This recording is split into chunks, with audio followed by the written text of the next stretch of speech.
Latest video पाने के लिए चैनल को सब्सक्राइब करें, लाइक करें और बेल आइकन प्रेस करके नोटिफिकेशन आपको मिल जाएगा, इसलिए प्रेस करें। क्यों? चलिए बच्चों आगे देखते हैं। हाइड्रोजन चैप्टर आपका चल रहा है। तो हाइड्रोजन चैप्टर में आपको भारी जल की सारी विधियाँ बता दी गई थी। उसमें आपको भारी जल की भौतिक गुण बताया गया। भारी जल का रासायनिक गुण में भी कुछ टॉपिक्स हैं जो बता दिए गए। इसके बाद आपका नेक्स्ट देखिए, उसी में रासायनिक अभिक्रिया में नेक्स्ट हेडिंग है विनिमय अभिक्रियाएं। क्या हैं? विनिमय अभिक्रियाएं। तो देखिए विनिमय अभिक्रियाएं क्या होती है। देखिए ध्यान से कि जब ड्यूटीरियम ऑक्साइड यानी भारी जल, ठीक, तो इसमें क्या होता है कि प्रोटियम युक्त यौगिक के साथ अभिक्रिया करता है। ध्यान दीजिए कि कह क्या रहा है कि इसमें कि जब ड्यूटीरियम ऑक्साइड, ठीक, यानी भारी जल प्रोटियम युक्त, क्या हो, प्रोटियम युक्त यौगिक के साथ अभिक्रिया करता है, तब यौगिकों की अम्लीय हाइड्रोजन यानी उसमें कौन कौन से ऑक्सीजन, नाइट्रोजन या त्रिकबंधित कोई परमाणु से क्या जुड़ता है, हाइड्रोजन जुड़ता है, कोई परमाणु से हाइड्रोजन जुड़ता है, ठीक, तथा चंचल हाइड्रोजन यानी जिसको बोला जाता है लैवाइल हाइड्रोजन, ठीक, तो चंचल हाइड्रोजन का भारी जल के ड्यूटीरियम से विनिमय हो जाता है। क्या हो जाता है? जो भारी जल का जो ड्यूटीरियम होता है वहाँ से उसके साथ विनिमय हो जाता है, ठीक, या आयनिक प्रोटियम यौगिक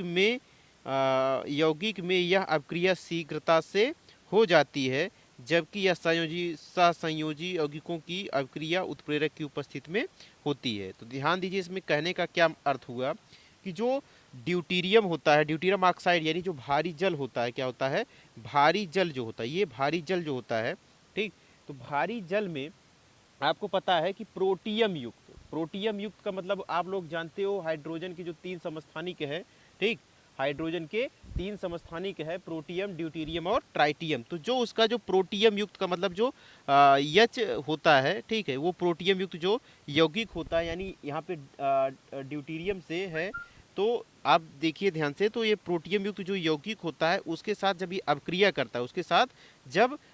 करता है, तो क्या होता है कि यौगिकों की इसी अम्लीय हाइड्रोजन से, ठीक, जो यौगिक होगा उसके जब अम्लीय हाइड्रोजन से उसमें कौन कौन से हो सकते हैं, देखिए जब अम्लीय हाइड्रोजन के साथ तो ऑक्सीजन हो सकता है, नाइट्रोजन हो सकता है, या कोई त्रिक बंधित जिसमें 3 बंध बनता हो, उनके साथ क्या होता है, उनके साथ हाइड्रोजन परमाणु क्या होता है, जुड़ता है, ठीक, उन परमाणु से हाइड्रोजन जब जुड़ता है, ठीक, तो हाइड्रोजन कैसा होगा, चंचल हाइड्रोजन, ठीक है, लेवाइल हाइड्रोजन होगा, चंचल हाइड्रोजन होगा, उसका जो भारी जल के ड्यूटीरियम से विनिमय हो जाता है, जो भारी जल का जो ड्यूटीरियम होता है, ड्यूटीरियम उसके साथ विनिमय हो जाता है, ठीक, तो उसी को हम क्या बोलेंगे, विनिमय अभिक्रियाएं बोलेंगे, उसी को क्या बोला जाएगा, विनिमय अभिक्रियाएं बोला जाएगा। तो अब इसमें होता क्या है, ध्यान दीजिए कि आयनिक प्रोटियम क्या होगा, आयनिक यानी वो आयनाइज हो जाता है, आयनिक प्रोटियम यौगिक में यह अभिक्रिया शीघ्रता हो जाता है। जो आयनिक प्रोटियम होता है वो उस यौगिक में, ठीक है, या उस अभिक्रिया में वो क्या होता है, यह आसानी से यानी शीघ्रता से हो जाता है, ठीक। उसके बाद फिर क्या कह रहा है कि जबकि यह सहसंयोजी यौगिकों में अभिक्रिया उत्प्रेरक की उपस्थिति में यह होता है, सहसंयोजी यौगिकों में ये अभिक्रिया उत्प्रेरक की उपस्थिति में होता है। अब देखिए ध्यान दीजिए इसमें क्या कह रहा है, देखिए ध्यान से, यहाँ पे क्या है, देखो आपने क्या लिया है, यहाँ पे देखिए, यहाँ पे आपने क्या लिया है, तो यहाँ देखिए सोडियम हाइड्रोक्साइड लिया है, क्या लिया है, सोडियम हाइड्रोक्साइड लिया है, और ये क्या है, देखिए ये भारी जल है, क्या है, भारी जल है। तो यहाँ पे देखो, ये देखिए जो इसका हमने बताया कि ये D+ और OD- के रूप में टूटता है, D+ OD- के रूप में टूटता है। तो जब D+ और OD- के रूप में टूटेगा तो देखिए यहाँ पे क्या होगा कि यहाँ पे देखिए NaOH क्या होगा, NaOH, और ये टूटेगा आपका D+ OD- के रूप में टूटता है, OD- के रूप में टूटता है। तो देखिए अब जो इसका D+ होगा वो D+ किसको रिप्लेस करेगा, D+ रिप्लेस करेगा इस हाइड्रोजन को रिप्लेस करेगा, ठीक। तो D यहाँ पे जुड़ जाएगा, और जबकि जो ये हाइड्रोजन है, ये हाइड्रोजन आके इस OD के साथ जुड़ जाएगा। तो देखिए चीज़ें वही प्राप्त हो रही, देखिए आपके सामने है, ठीक है, देखिए यहाँ पे चीज़ें वहीं प्राप्त हो रही। तो इसमें आपको प्राप्त क्या हो रहा है, देखो NaOD, यानी इसका जो D है वो D किसको, इस हाइड्रोजन को रिप्लेस करेगा, ये यहाँ पे, ये यहाँ पे, तो देखिए इसके साथ ये बन जाएगा और ये प्राप्त होगा आपको। ठीक, उसी प्रकार से इसमें देखिए नेक्स्ट क्या है, HCl है। क्या है, HCl है। इसका फिर से वैसे टूटेगा D+OD- के रूप में। तो यहाँ पे जो H होगा, ठीक है, देखो क्या होगा इसमें, ध्यान से देखिए कि इसमें क्या होगा, ध्यान से देखिए, यहाँ पे देखो HCl है। क्या है, HCl है, और प्लस D2O को हम तोड़ दे रहे हैं D प्लस और D+OD- के रूप में। क्या कर रहे हैं, D+OD- के रूप में हम तोड़ दे रहे हैं। D+OD- के रूप में हम क्या कर रहे हैं, तोड़ दे रहे हैं। तो अब क्या होगा, ध्यान दीजिए कि जो ये D+ है, ये D+ इस हाइड्रोजन को वहाँ से रिप्लेस कर देगा। तो D+ उस हाइड्रोजन को रिप्लेस कर देगा। तो अब क्या बचेगा, देखो ध्यान से क्या बचेगा, यहाँ से जो जो H है, ठीक है, अब देखो D जुड़ जाएगा Cl के साथ, तो यानी आपको मिलेगा क्या, DCl, और जो ये हाइड्रोजन है, ये हाइड्रोजन जुड़ जाएगा इस OD के साथ, तो क्या मिल जाएगा आपको, HOD मिल जाएगा। ठीक है, ये चीज़ आपको प्राप्त हो जाएगा। बात समझ में आ गई होगी। फिर आगे देखिए क्या होता है इसमें, H2O2 क्या है, H2O2 हाइड्रोजन पराक्साइड है। ये क्या है, H2O2 को हम बोलते हैं हाइड्रोजन पराक्साइड। इसका हम देखो ड्यूटीरियम ऑक्साइड की प्रेजेंस में कराते हैं, इसकी उपस्थिति में अपक्रिया कराते हैं। ठीक है, तो यहाँ से क्या होगा, H2O2 की प्रेजेंस में जब हम अपक्रिया कराएंगे तो टूटेगा D+OD- के रूप में। ध्यान दीजिए, तो D+OD- के रूप में टूटेगा। तो यहाँ से आपको क्या प्राप्त हो जाएगा, देखो एक, देखो टूटेगा H2O2 का पहले स्ट्रक्चर समझिए। H2O2 का स्ट्रक्चर कैसे बनता है, H2O2 का जो स्ट्रक्चर होता है वो इस प्रकार से होता है, ऑक्सीजन और ऑक्सीजन, इस प्रकार से होगा। ठीक, क्योंकि दो ऑक्सीजन है और दो हाइड्रोजन भी है, तो हाइड्रोजन, और यहाँ पर भी हाइड्रोजन, यहाँ पर भी देखो हाइड्रोजन। बात समझ में आ गई होगी। तो इस प्रकार से इसका स्ट्रक्चर होता है H2O2 का। अब जब भी ये टूटेगा तो कैसे टूटेगा, ध्यान दीजिए कैसे टूटेगा। देखो यहाँ से टूटेगा तो टूटने का एक ही कारण है, ये देखो ये इस प्रकार से, देखो यहाँ पे OH-, यहाँ पर OH-। ठीक, इस प्रकार से है। तो यहाँ पे देखो क्या होगा कि D+ और OD- के रूप में है ना, दिख रहा है। अब देखो कौन किसके साथ जुड़ेगा, कौन किसके साथ जुड़ेगा, तो यहाँ पे देखिए, यहाँ पे तो H2O2 है। क्या है, H2O2 है। तो H2O2 का देखिए इसमें तो पूरा टोटल देखिए, इसका जो H+ के रूप में है वो H+ के रूप में यहाँ से क्या हो जाएगा, निकल जाएगा। तो देखो यहाँ पे क्या हो जाएगा, देखो ये पूरा इसके साथ, देखो ये देखो D के साथ, ठीक है, ये देखिए, तो आपको देखिए मिल जाएगा HDO2, HDO2 मिल जा रहा है। और देखो यहाँ पे जो OD है वो इसके H के साथ निकल जा रहा है। तो देखो आपको क्या प्राप्त हो जाएगा, आपको मिल जा रहा है HDO2 जो कि यहाँ पे लिखा गया है, और प्लस देखिए HOD आपको यहाँ से प्राप्त हो जाएगा। इस अपक्रिया में ये चीज़ हो जाएगा। बात समझ में आ गई। तो अब देखिए फिर इसका रिएक्शन हम फिर से जब देखो इसका फिर रिएक्शन हम इसका रिएक्शन हम फिर से किससे कराएंगे, इसका रिएक्शन हम फिर से कराएंगे D2O के साथ। HDO2 का देखो फिर से हम D2O की प्रेजेंस में करा रहे हैं, D2O के साथ करा रहे हैं। तो फिर अब यहाँ पे देखिए क्या हो जाएगा, यहाँ पे जो HOD2 है, सॉरी HDO, ये देखिए D है, एक मिनट सॉरी, देखिए यहाँ पे क्या है HDO2 है। अब यहाँ पे देखो इसके साथ हो रहा है D+OD- के रूप में, OD- के रूप में। तो अब क्या होगा, ध्यान दीजिए, अब क्या होगा कि यहाँ पे जो बनेगा, ठीक है, यहाँ पे क्या बनेगा, देखो ये देखो जो H है, इस H को देखो H इस OH के रूप में यहाँ से निकल जाएगा, सॉरी यहाँ पे D है, DOD, DOD, ये D है, ठीक। तो यहाँ पे ये निकल जाएगा HOD निकल जाएगा, और ये जो देखिए ये है ये इसके साथ जुड़ जाएगा यहाँ पे। तो अब यहाँ से आपको क्या प्राप्त हो जाएगा, देखो आसानी से D2O2 प्राप्त हो जाएगा, और प्लस यहाँ से HOD यहाँ से अलग हो जाएगा। बात समझ में आ गई होगी, ठीक। तो यानी ड्यूटेरियम पेरोक्साइड आपको मिल जाता है। फिर इसके आगे है, देखिए ध्यान दीजिए, इसके आगे है, देखिए क्या कराते हैं हम, हाइपोफास्फोरस अम्ल से कराते हैं। किसके साथ, हाइपोफास्फोरस अम्ल से अपक्रिया कराते हैं। तो हाइपोफास्फोरस अम्ल यानी H3PO2, H3PO2 के साथ करा रहे हैं। तो देखिए क्या होगा इस अपक्रिया में, देखिए क्या होगा, H3PO2, ठीक है, H3PO2 इसका हम करा रहे हैं किसके साथ, D+OD- से, ठीक। अब यहाँ पे देखो क्या होगा, ध्यान दीजिए क्या होगा, इसका देखिए एक H+, इसका देखो यहाँ से क्या होगा, विस्थापित होगा, एक H+ यहाँ से हटेगा, H+ किसके साथ जुड़ेगा, H+ इसका एक H+ इस OD, जो OD है इसके साथ निकल जाएगा, ठीक। बाकी जो इसका जो D है वो D कहाँ जुड़ जाएगा, यहाँ पे आके जुड़ जाएगा।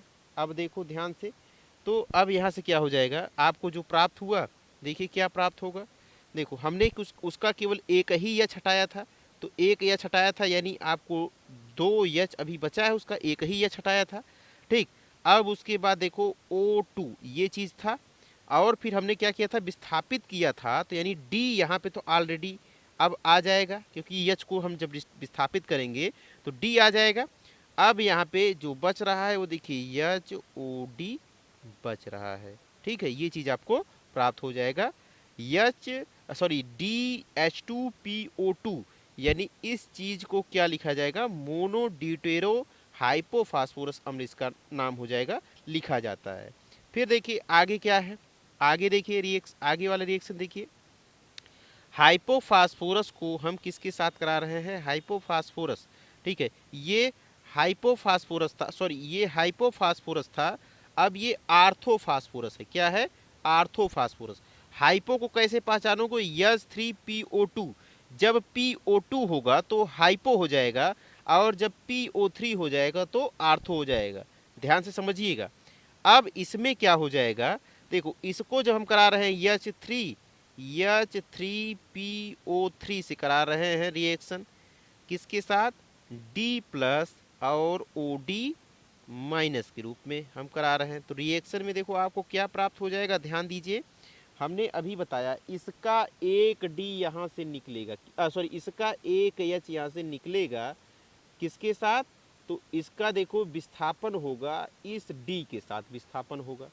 अब D यहाँ पे आएगा और H वहाँ पे जाएगा, तो यहाँ से आपको देखो सबसे पहले तो ये चीज़ आपको पता चल गई कि यहाँ पे देखो मिलेगा क्या, HOD, ये तो अलग हो गया, और जो आपका बचा एक, देखो यहाँ से H यहाँ से निकला था, तो देखो अब इसको क्या मिल जाएगा आपको, तो यहाँ से आपको मिल जाएगा, देखो क्योंकि 2 यहाँ पे मिला था, H2 क्योंकि एक आपने वहाँ से निकाला था, और PO3 है, तो देखो बीच तो आपका यहाँ पे क्या है, PO3 है, PO3 है, ठीक। अब एक D इसके देखो आगे लग जाएगा, D इसके आगे लग जाएगा, और ये चीज़ आपको प्राप्त हो जाएगा, और प्लस इसमें हमने बताया था कि HOD आपको प्राप्त ही हुआ था, ठीक। अब देखो इसका फिर हम रिएक्शन कराएंगे, इसका रिएक्शन हम कराएंगे किसके साथ, D2O के साथ। देखिए तो फिर से क्या प्राप्त होगा, DH2PO3 आपको प्राप्त हुआ था, इसका रिएक्शन हम करा रहे हैं, किसके साथ करा रहे हैं, D+ और OD- के रूप में हम करा रहे हैं। तो अब देखिए क्या होगा, हमने बताया कि यहाँ पे रिप्लेस क्या करेगा, रिप्लेस यहाँ पे क्या करेगा, तो देखिए हमने बताया कि इसमें जो H होगा, ठीक है, इसका जो देखिए जो D होगा, D, ध्यान से देखिए इसका जो ये D होगा, इसके एक हाइड्रोजन को रिप्लेस करेगा, जो D होगा इसके एक हाइड्रोजन को रिप्लेस करेगा, दूसरे हाइड्रोजन को रिप्लेस करेगा, तो दूसरे हाइड्रोजन को जब रिप्लेस करेगा तो फिर क्या हो जाएगा, यहाँ पे जो इसका जो डी है वो इस यहाँ पर पहुँच जाएगा। तो अब क्या प्राप्त हो जाएगा आपको, देखो यहाँ पे प्राप्त हो जाएगा एच, और अब यहाँ पे D2 हो जाएगा। अब तक केवल D था, अब D2 हो जाएगा और PO3 प्राप्त हो जाएगा। ठीक, और जो बचा क्या बचा, बचा HOD, HOD बचा। अब बात समझ में आ गई होगी, ठीक है, ये बचता है। तो यानी इसका क्या नाम हो जाएगा, पहले हमने जो इसके साथ कराया आर्थोफॉस्फोरस अम्ल से हमने D2O यानी भारी जल से कराते हैं क्रिया, तो मोनो डिटरॉक्सो फास्फोरस अम्ल प्राप्त होता है। फिर जब हम उसके साथ अब क्रिया कराते हैं यानी मोनो डिट्रो फास्फोरस अम्ल का हम जब भारी जल से कराते हैं तो क्या प्राप्त हो जाता है, डाई ड्यूटीरो फास्फोरस अम्ल प्राप्त हो जाता है। ठीक, यहाँ तक बात समझ में आ गई होगी। फिर इसके बाद आगे देखिए, आगे है आपका एसिटिलीन के साथ हम कराते हैं। किसके साथ कराते हैं, एसिटिलीन।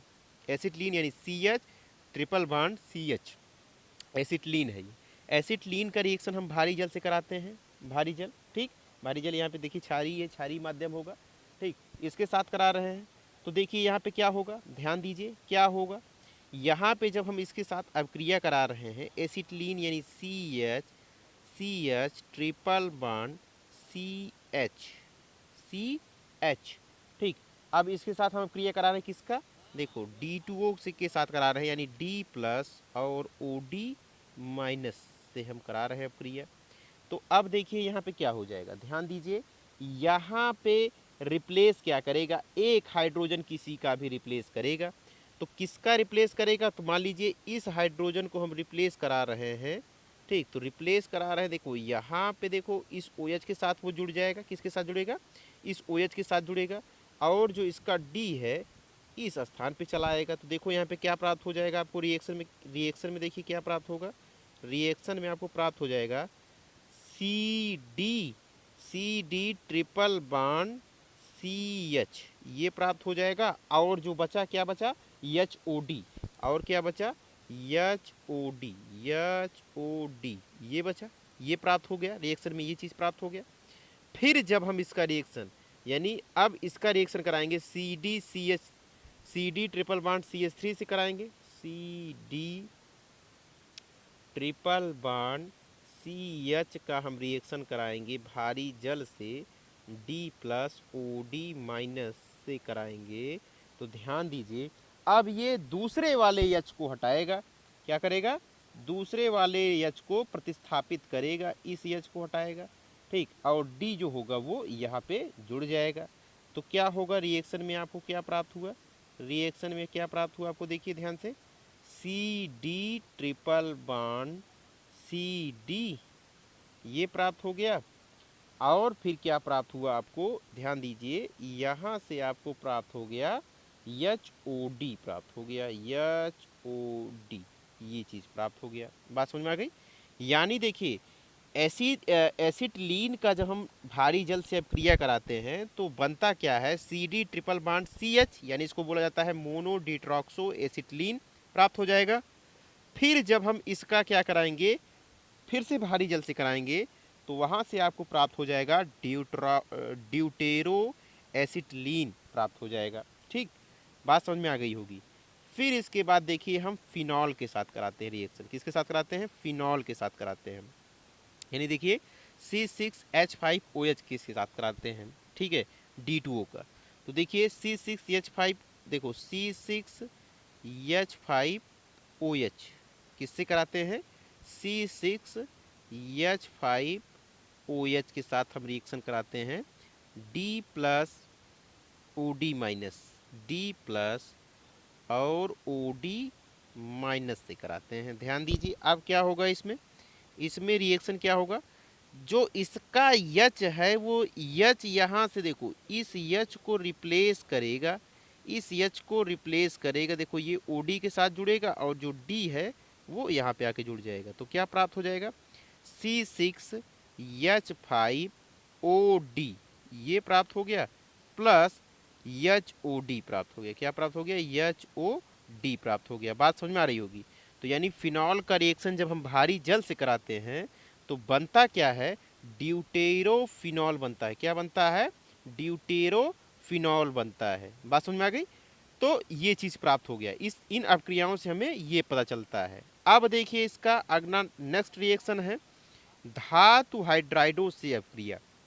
तो धातु हाइड्राइडो से अपक्रिया जब हम कराते हैं तो क्या प्राप्त होगा, देखिए जैसे आप क्या है यहाँ पे धातु हाइड्राइड CaH ट्वाइस, ठीक है, यानी कैल्शियम हाइड्राइड, ये क्या है, धातु हाइड्राइड है। क्या है, धातु, यानी धातु के साथ जब हाइड्रोजन जुड़ता है, किसी धातु के साथ जब हाइड्रोजन जुड़ता है तो उसको धातु हाइड्राइड बोला जाता है। ठीक, तो यहाँ पे जब धातु के साथ हाइड्रोजन जुड़ता है तो हाइड्रोजन निगेटिव चार्ज देता है, ध्यान रखिएगा। तो इसका जब हम रिएक्शन कराते हैं यानी अपक्रिया कराते हैं तो इसके फलस्वरूप आपको क्या प्राप्त हो जाएगा, कैल्शियम ड्यूटरॉक्साइड प्राप्त हो जाएगा। क्या प्राप्त हो जाएगा, कैल्शियम ड्यूटरॉक्साइड प्राप्त हो जाएगा तथा ड्यूटीरो हाइड्रोजन बनता है। ठीक है, यानी कैल्शियम ड्यूटरॉक्साइड और ड्यूटरो हाइड्रोजन वहाँ से आपको प्राप्त हो जाएगा। ध्यान दीजिए, अब रिएक्शन में ध्यान दीजिए कि यहाँ से क्या हो रहा है, CaH ट्वाइस, क्या है, CaH ट्वाइस का हम H2O से करा, सॉरी D2O से करा रहे हैं, तो यानी D प्लस OD माइनस के रूप में, OD माइनस के रूप में करा रहे हैं, इसका रिएक्शन करा रहे हैं। अब यहाँ से देखो रिप्लेस क्या होगा, रिप्लेस क्या होगा, हमने बताया रिप्लेस यहाँ पे देखो H होगा और H यहाँ पे H रिप्लेस कितना, क्योंकि 2H है तो 2H को रिप्लेस करेगा, तो 2H को रिप्लेस कराने के लिए हमको 2 ड्यूटेरियम चाहिए। तो यहाँ पे देखो 2 ड्यूटेरियम आपको मिल जाएगा, यानी आपको इसको 2 टाइम्स लेना पड़ेगा, इसको 2 टाइम्स लेना पड़ेगा। तो देखो 2 हाइड्रोजन यहाँ पे चला आएगा, ठीक है, और जो ये दोनों हाइड्रोजन है, ये दोनों हाइड्रोजन, एक हाइड्रोजन इसमें एक हाइड्रोजन इसमें चला आएगा। बात समझ में आ रही होगी।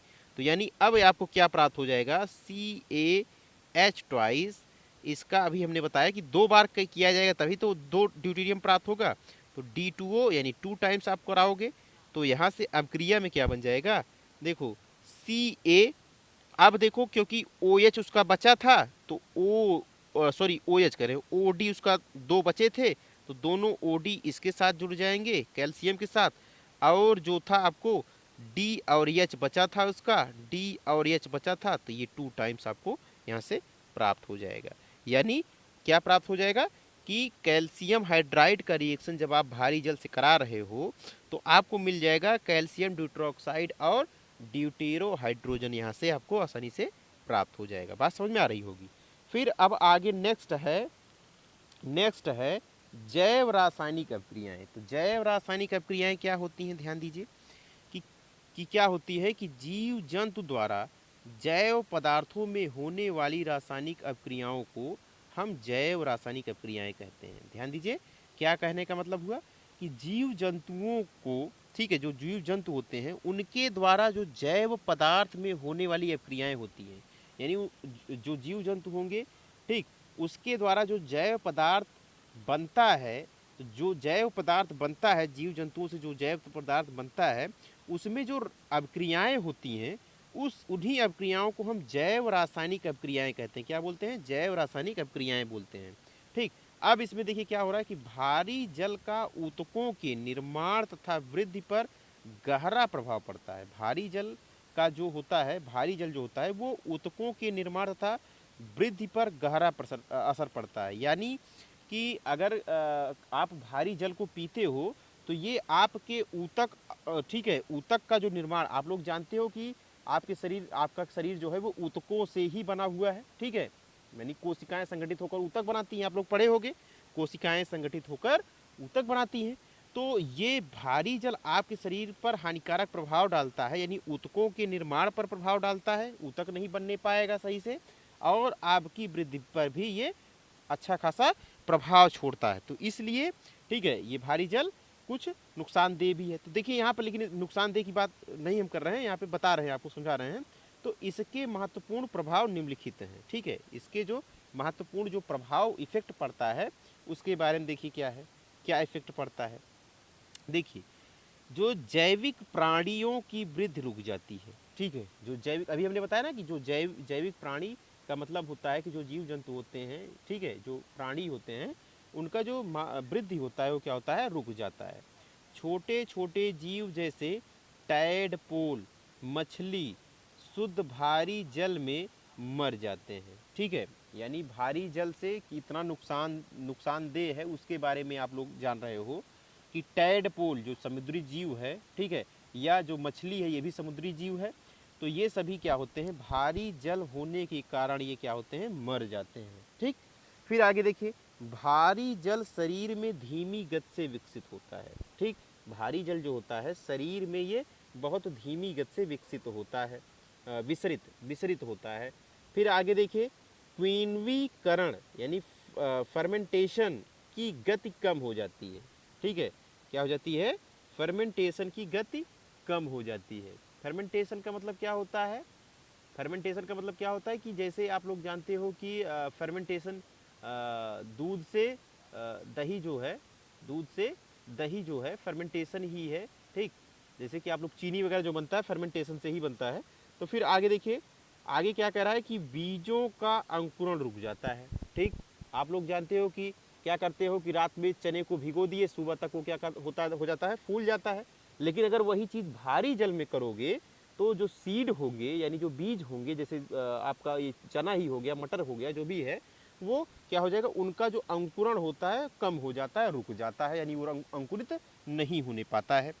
फिर आगे देखिए क्या है, कुछ फफूदों यानी फंजाई जो होता है उसकी वृद्धि पर भारी जल का कोई प्रभाव नहीं पड़ता है। कुछ फफूद ऐसे होते हैं जिन पर उन पे भारी जल पर कोई प्रभाव नहीं पड़ता, वो तब भी उनका बाढ़ वृद्धि विकास चलता रहता है, उन पर कोई प्रभाव नहीं पड़ता।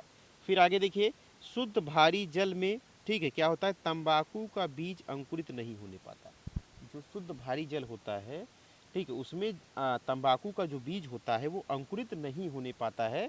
लगभग 50% भारी जल में तंबाकू का पौधा शुद्ध जल की अपेक्षा आधी तेजी से बढ़ता है। ठीक, यानी 50% जो अगर भारी जल में तंबाकू का जो पौधा होता है वो लगभग उसका जो ग्रोथ है वो क्या होता है कि उसकी जो तेजी होती है वो आधी हो जाती है। ठीक है, आधी तेजी से वो क्या होता है, बढ़ता है। फिर आगे देखिए क्या कह रहा है कि यह कीटाणु व बीजाणु नाशक होता है।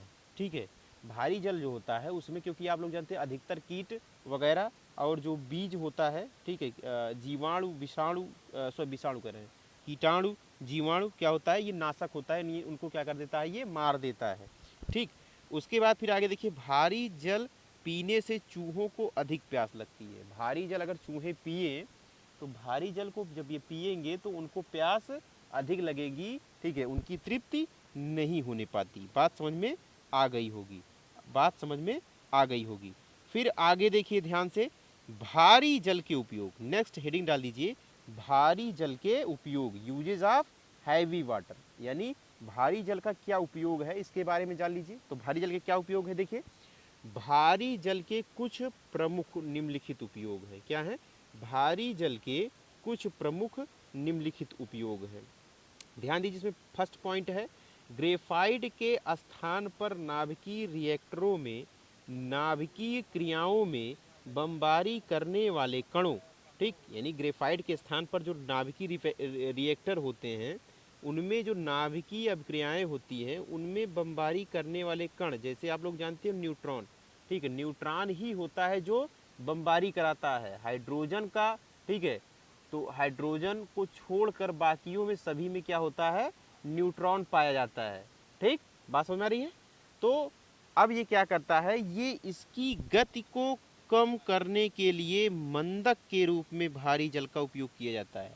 ठीक, जो न्यूट्रॉन होता है, अब ये जो ड्यूटीरियम होगा, ठीक है, ड्यूटीरियम क्या किया जाता है, मंदक के रूप में, यानी उस अभिक्रिया को कम करने के लिए इसका यूज किया जाता है। ठीक, फिर उसके बाद देखिए सेकेंड पॉइंट क्या है, सेकेंड पॉइंट क्या कह रहा है, देखिए ध्यान दीजिए सेकेंड पॉइंट पे क्या हो रहा है, सेकेंड पॉइंट।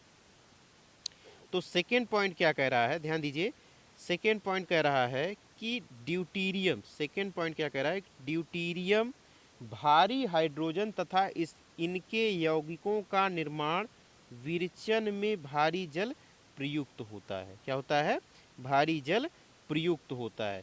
फिर उसके बाद अगला देखिए, यानी इसका कहने का मतलब ये हुआ कि जो ड्यूटीरियम होता है यानी भारी हाइड्रोजन होता है, इनके जो यौगिक होते हैं इनका निर्माण भारी जल क्या होता है उसमें, उसके निर्माण के लिए प्रयुक्त किया जाता है ड्यूटीरियम का। अब आगे है कि विनिमय अभिक्रियाओं में, थर्ड देखिए इसमें थर्ड क्या कह रहा है कि विनिमय अभिक्रियाओं के क्रिया विधियों के अध्ययन में भारी जल का उपयोग किया जाता है।